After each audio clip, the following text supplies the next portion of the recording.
warga yang terkena dampak bencana.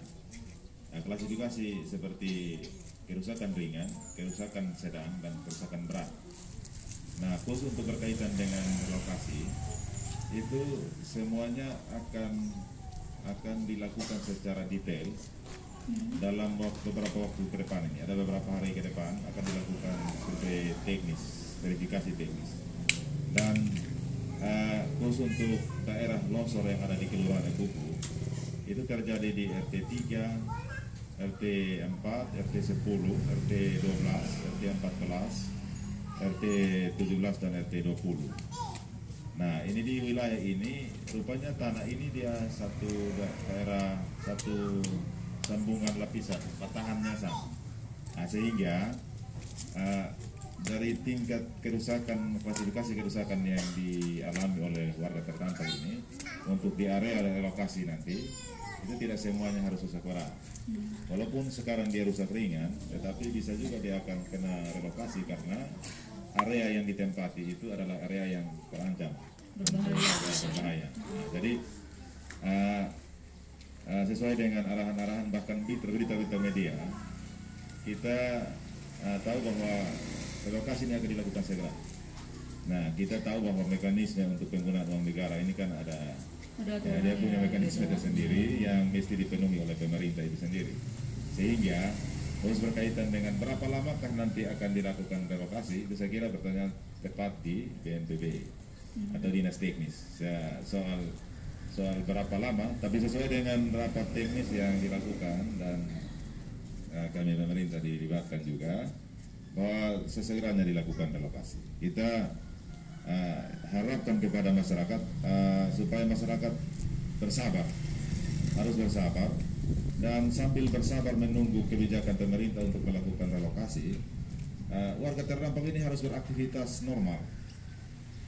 Dia tidur di posko atau tidur di rumah-rumah warga, tetapi begitu setelah sarapan pagi dia harus beraktivitas seperti biasa. Bahwa yang ojek tetap ojek, yang tukang tetap tukang, karena yang hilang bukan motor ojeknya, bukan profesinya.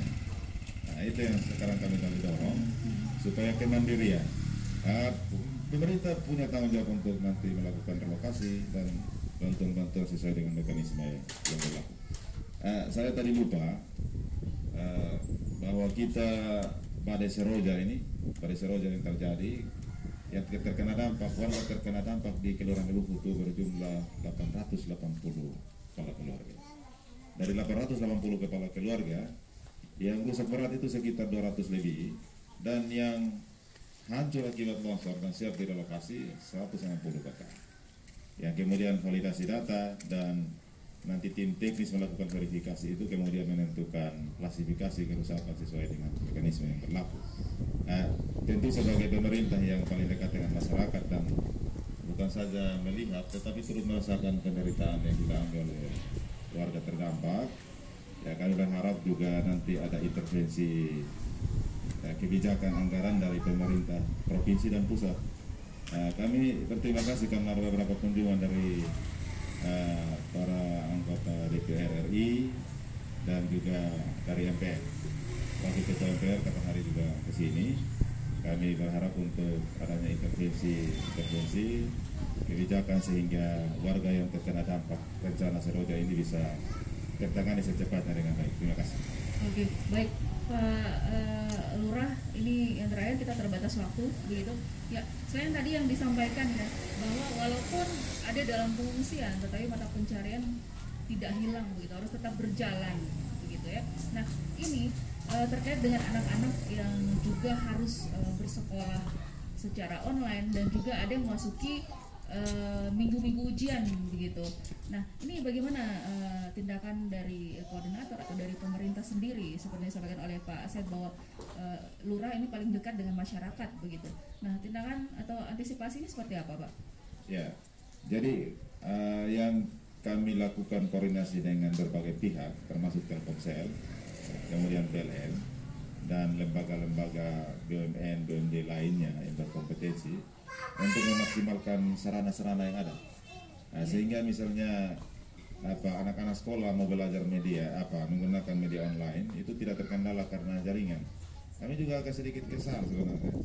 Telkomsel ini kok telinganya agak sedikit lelet gitu, atau apapun bahasa. Tapi mestinya harus maksimal.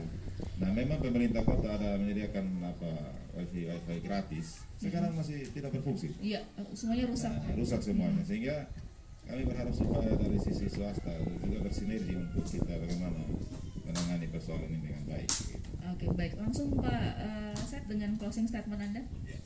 Terima kasih. Jadi dari kesemuanya ini kami berharap untuk yang pertama kepada warga terdampak korban bencana Seroja ini, kita tetap bersabar, kita menunggu kebijakan pemerintah sambil kita beraktivitas sebagaimana biasanya.